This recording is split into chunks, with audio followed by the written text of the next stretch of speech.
Hey everyone! All good on your end? I've prepared a quick rundown for you on what happened at WWDC, Apple's annual developers conference, which took place on Monday, June 10th.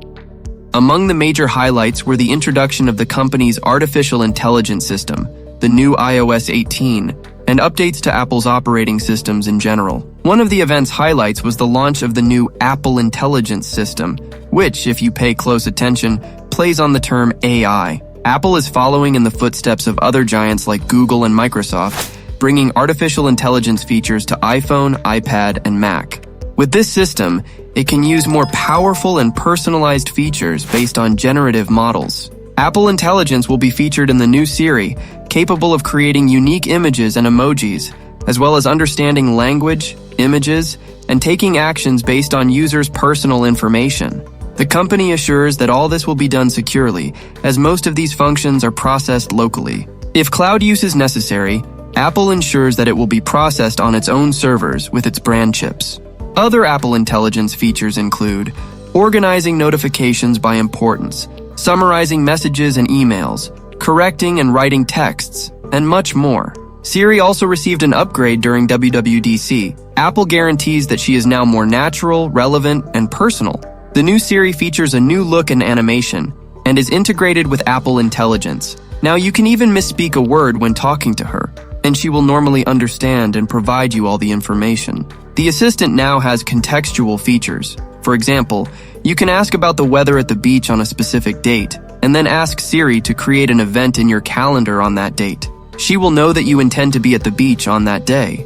Siri can also see what's on your screen to provide more contextual information, like addresses, for example. The new Siri will be available on iPhone, iPad, and Mac. As expected, Apple and OpenAI have partnered to bring ChatGPT features to iOS, iPadOS, and macOS. Users will be able to use the ChatGPT chatbot based on the GPT-4 model for free, with features like understanding images and documents.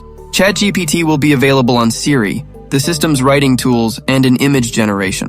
It will arrive this year for iPhone, iPad, and Mac, but neither company has yet announced a specific date. Of course, the new iOS 18 was one of the stars of WWDC. Apple brought more customization tools in the update, including the option to place icons anywhere on the home screen, and also to change their colors. Android, what do you think about that? The control center in iOS 18 also got a makeover. Apple allows creating more pages within this center, like for media playback and even for smart home commands. Other iOS 18 features include the option to change fixed shortcuts on the lock screen, locking apps with Face ID, Touch ID, or a password, and a more personalized photo app. The company promised a much more advanced image search with the update. This feature, although minor, had been requested by users for a long time. In fact, Google invited Apple to bring this support for a period. With iOS 18, iPhones will support the RCS messaging standard, which offers more tools for conversing with Android phones, for example. The new system also supports messaging via satellite. With the new macOS Sonoma, Apple will allow users to access their iPhones directly from their computers. It will be possible to navigate the iPhone using a mouse and keyboard without needing to unlock the phone. iPhone notifications will also be displayed on the Mac. When you receive an iPhone notification, the system will automatically activate the phone mirroring on the computer. This is the first major update of the operating system for Apple Vision Pro. With Vision OS 2, Apple promises productivity and entertainment improvements. For example, Vision OS 2 allows users to access space photos in the traditional photo app. The system can transform a 2D image into a new 3D one, to be viewed with more immersion using the glasses. Apple also introduced new gestures for the Vision Pro, as well as a new travel mode to use during train trips. The company also allows viewing larger and high-definition screens from the Vision Pro. Apple will launch the Apple Vision Pro globally in the coming weeks, but guess what?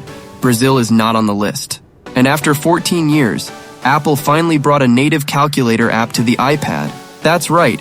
In 2024, one of the major apps of iPadOS 18 is the calculator. It's quite similar to the iPhone app, but features support for the Apple Pencil to try to differentiate itself. You can write math problems using the Apple Pencil, and it will find the solutions. Apple TV Plus gained a new feature called Insight, which is quite similar to what we already see on Amazon Prime Video. With it, Users can check in real-time information about actors and actresses in a production, as well as general details about series and movies. A new app called Passwords was also announced during WWDC. It's a password manager integrated into Apple's systems, using iCloud to synchronize all the information. It allows managing passwords, searching for them, and even Wi-Fi network passwords. In addition, Apple announced that iOS 18 will be able to create emojis directly from the keyboard and will also gain image creation. We are entering an era where artificial intelligence is not just a tool, but a personal assistant that learns from our habits and helps us be more efficient. The seamless integration of this technology into the operating system shows Apple's commitment to making technology accessible and useful to everyone. And what does this mean for the future? We can expect a life that is even more connected, where our interactions with technology are more natural and intuitive.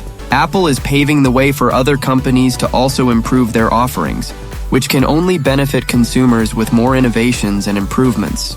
If you liked this news as much as I did, don't forget to like the video and follow the channel for more exciting technology updates. And of course, leave your comments about this new Apple Intelligence. I'm eager to hear your opinion. See you in the next video. Bye for now.